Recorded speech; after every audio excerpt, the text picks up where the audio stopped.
với là hiền lalpa độ cả kêu hồn nát tết căn này đó na căn thức chạm suy tu in nặng na và thiên thủ tê căn chia chua căng với miếng chia chua sẵn mấy sẽ nó cần chua chân chín trà mà thay diệt vung sầm đi lệ paru vung sầm đi lệ paru trang sầm đi paru cái trang sầm đi pakua mai thằng lệ tin anh ấy lain isuan chang ala mal asom saka aphela tin zirti den he na chuan apea la ula e ro hei hi ka taksa ani atia tin no ala a lon thu asoya an ne na apea in za in ro hei hi ka thisen swal te ngai tam na na bitam takta na chuak tu thohlun na chu ani nima sela kashil acheu kaparama nangma ni ne na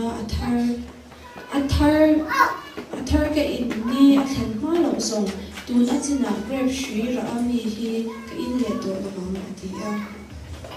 chân chín trà lúc ở diệt vung sầm ni lệ pani trang sầm pali trong sầm lúc ở vung sầm ni pani trang sầm pali trong sầm mai khẩn tin ai alo hun chuan ani chuan cho akila atir ko ta chuan an kil pui ve a tin an he na ka thil tuar ma in he kal hen ku cho hi ei pui chu ka du em ani ka shila cheu he hi pathian rama atak tak ani ma lo zong ka ei le to don law ani ati a tin no ala a lo thu asoi zo in he hi la ula in sem ro u ka shila cheu tu na china pathian ram alo thlen ma lo zong grab shira tui hi ka in le to don law ani ati a tin chang ala a lom thu asoi zo in aphela an ne na ape a hei hi ka taksa in aya pek tur chu ani mishia tringnan hei hi te chin u ati a tin zanria ei zo in chu tiang pokin no chu ala a he no hi ka thisena thu thung thar chu ani in aya chuak tur chu nima sela ngai te u Corin thon khat bunga chang ro ka tanga chang riat Corin thon khat bunga chang ro ka tanga chang riat in wan chan hi a thalove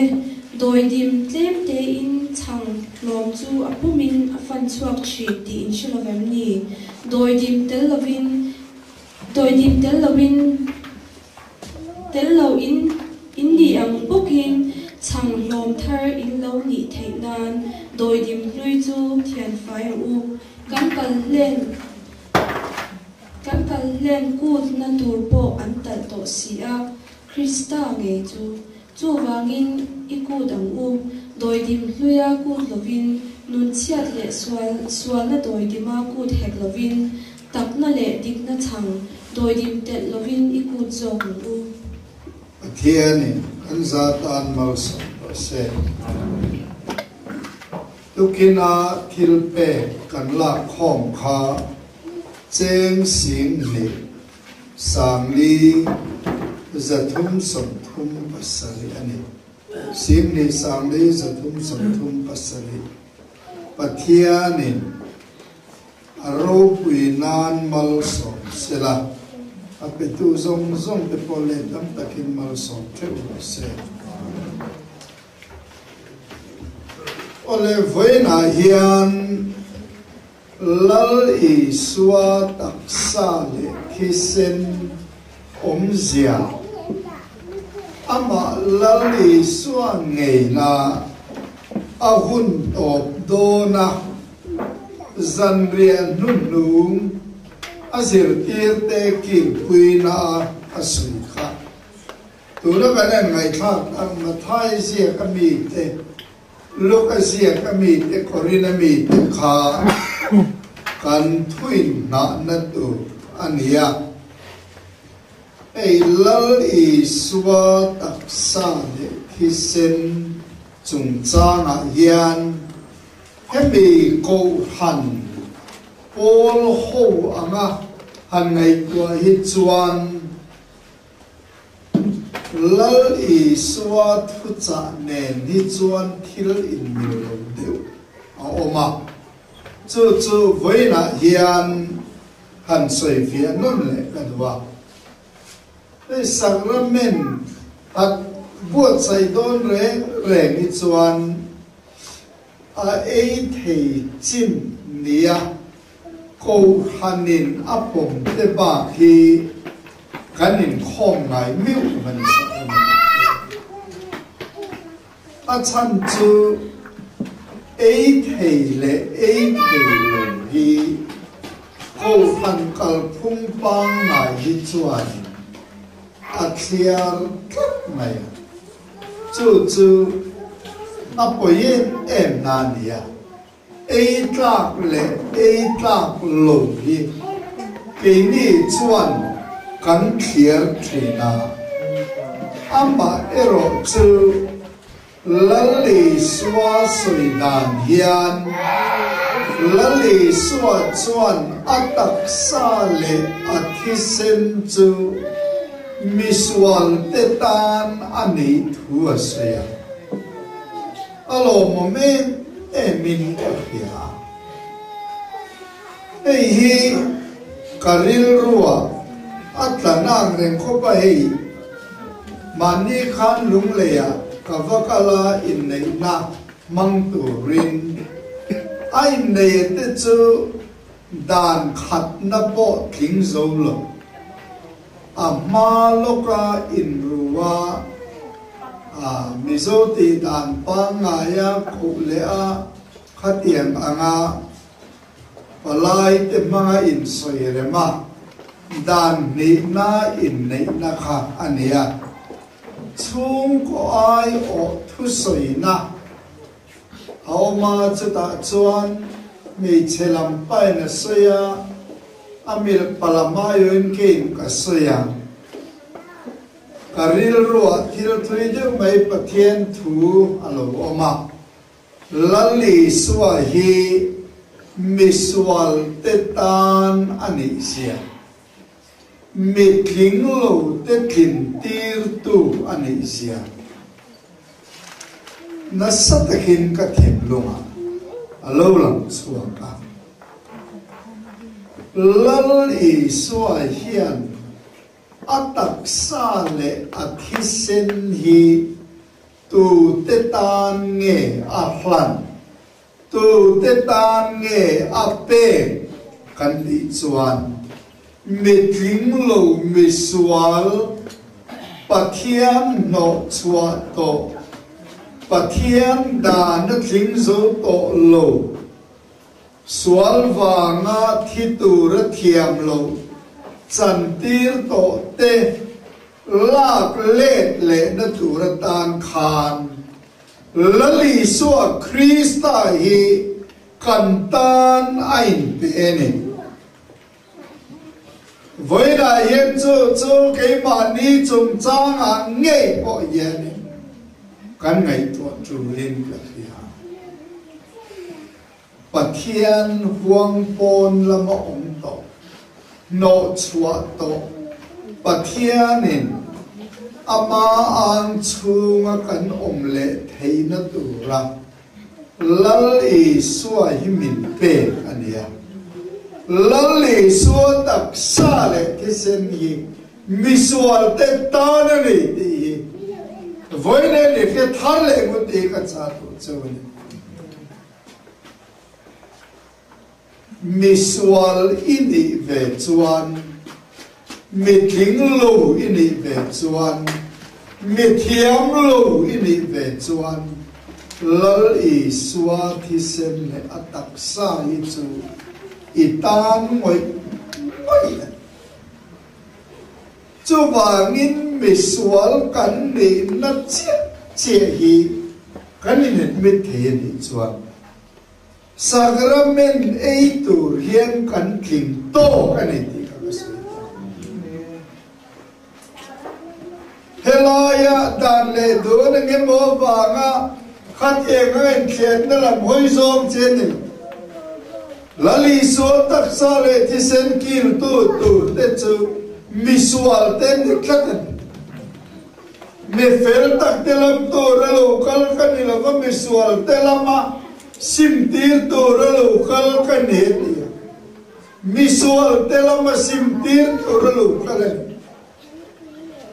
mir hisel te chon doctor ngai lo me mor som te so in ngai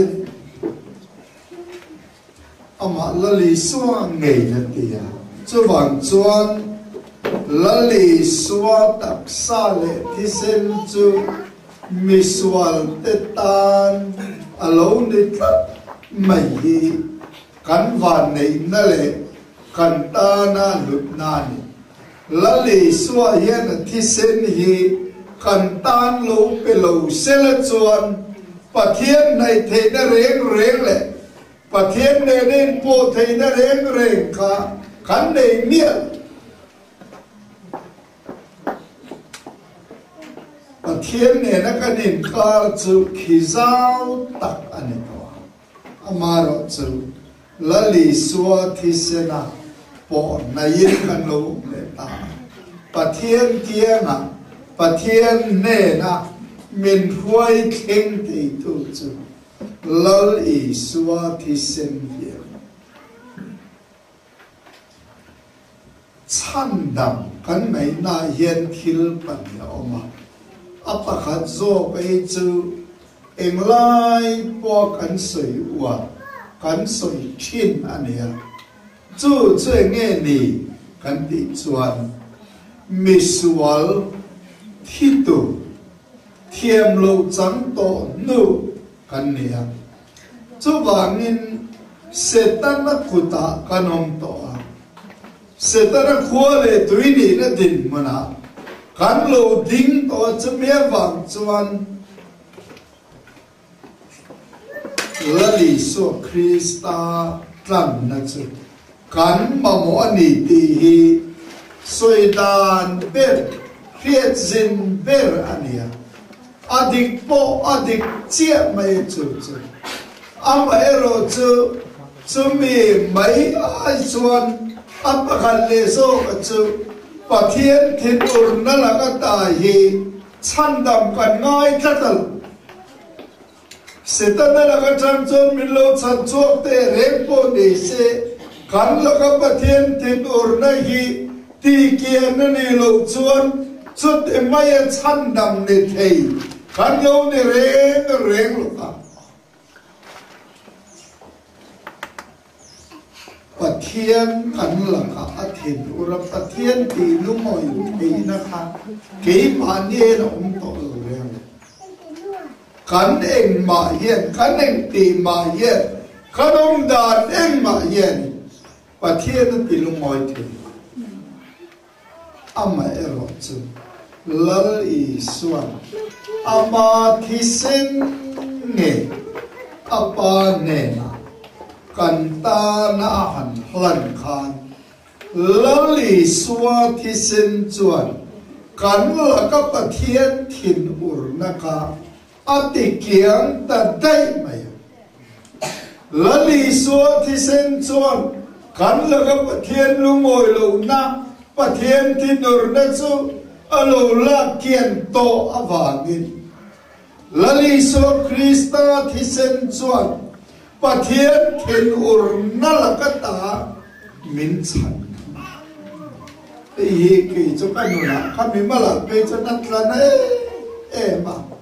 pathian thin ur na la ka ta chan dam kan he chu wangin kala ka hian pathian na thinur ai don to lo ma ni ti ka thian thian kalo ma pathian thinur mel kan na ka pathian lungoi lo mel hi eng ti ka ma kan bule don to lo ma lali so thi sana wang yen chatua na tan pathian chuan kan la ka lungoi na thua khom to chu wangin koina hian lali so Krista thi sen hi kan tan avalute lul ti kan ril ruwa lo thar le sila chu lali suwa thi sen awan chuan pathian ne kan in rem pathian ne kan in rema pathian chu kan laka lungoi tatlat maya alungoi na to kha thi sen awangin pathian chu ne chung changa rum pom chuak ta a chu wangin pathian ni itan rau omani to pathian in thinur na tur rin min dilawa chandam na ro pui tak motor zo kin min ruatan lalpa chu pakin ong se chu wangin to na hian Christian tam tak te hi hemi chung changa in chiang lo ben me ti ka ngai tu thina eng lai po yem ding lo le fel lo ka dom chuan pathian thinur na mel hi mu mai to re hem mayang den thurol mayang pathian vuông na satak mai hi kan tur mayam ti ngai to na hi Christian tam sol teril role thin lunga yen alo thi kan la kain pathian na lungoi to ti an heve lo ninge to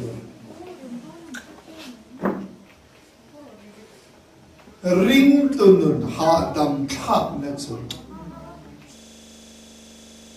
kan laka lungoi na yen kan laka kan bi ring puite an lungoi lo ni mai te ya du lo le no te po ngai san lo te po soi se le soi chiet te po kan lo ni mai te ya he mi sual ta ni te po min ti do to kan lo mai te ya ni ma se kan laka Iswa thi sen awangin pathian alungoi to pathian thin ur meli satto ning kan mudon to lavanin pathian thin ur na mele athem na mutur te chu lali so du loga nol tu yen keni do ma pon tu le tham tu te reng chuan lali so thi sena ba hian pathian lim mel le pathian lungoi mel hi kan chau chu wang na ro puye e ma amaro chu nge mo chang ka ngai to chuan lali so Krista to na hi anna mangai o ti te karil ruwa chuan alowom thi na kan ta na a in pe na thu zia hi voina po hian ke mani mi mal chung changa theu hian ngai tua non leila thain ka hi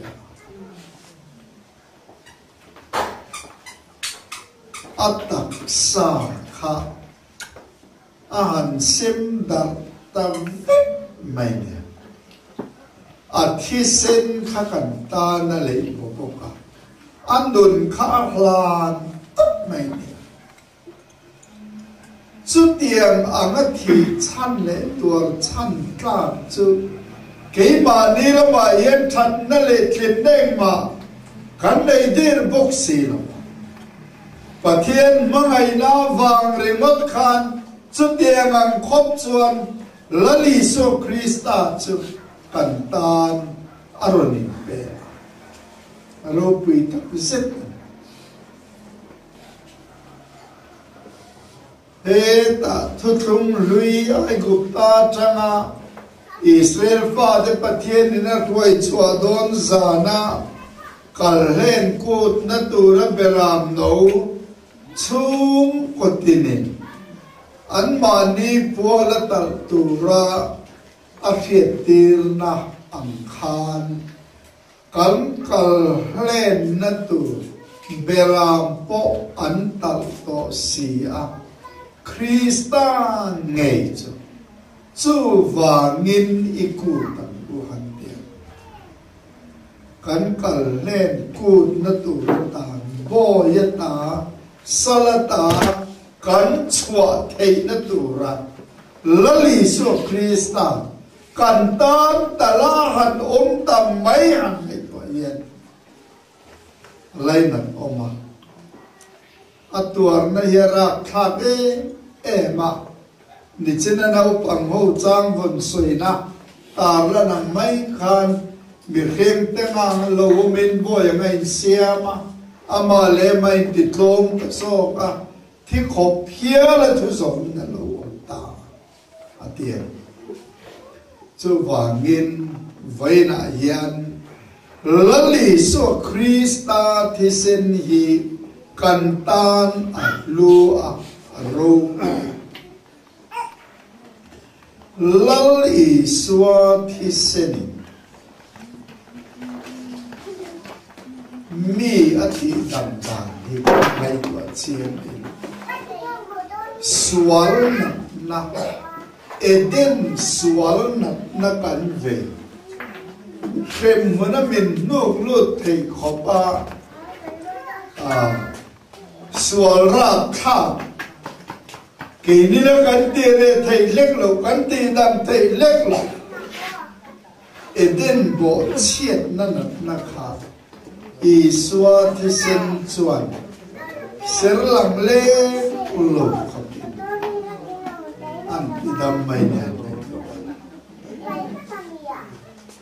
kan tharau thi to kha ati nunga kan tharau na zong ati dama kan rildo na zong ati dama kan taksa na zong ati dama min te dam mai ne la fin chu thisana bang chuan mer man ne le theina kha minan pe zui le tanga chu wangin I suwa thisen hi thisen thiang lim thisen nung le thil ti nei alia he thisen hi mi arin chuan dam na fam kim hi a chang lo thail pani lalpa chu fakin was he thisen bang yen voila yenu la teu idam to nge yen e kharao po dam to kharao mai ne ravin e rindu le taksa thengen lali so thisen bang yen idam fam kim veto te patien tu na so yi pomdo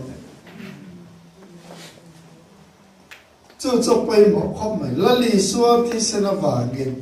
kan dam to na thu men kan tharaw dama kan ril ro dama kan sa dam aman chiat sen ko chu dam na chu tho na pathie ni na min pe ti chuan voina hian lali so chuan he taksa le thisen hi khovel chan dam ngai te ne na khovel dam le na turatan min hlana chu thisen awang chuan ni voina yen ke ni ho po ama nai theya kanom theine chan ni e tlat na wang che yi alo le tlat chu wangin lali so chuan atak sale thisen chu enterin chang le wain chola van lam enin malasom to atak sale thisen hi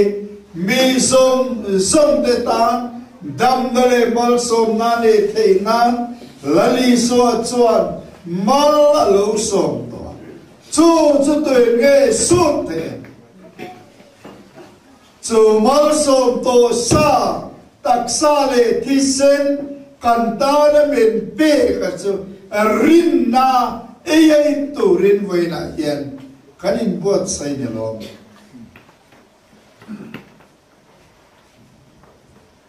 mal som na tak sa chang tlang khat ne hian tu thung thara hian lali so tak sa soi fi na ta me e ma adik che re ga chu chu tin hei hi kan khe fi ani chuan lali so tak sa le ti sen kan zawai hian tak sa pakhatami kan changa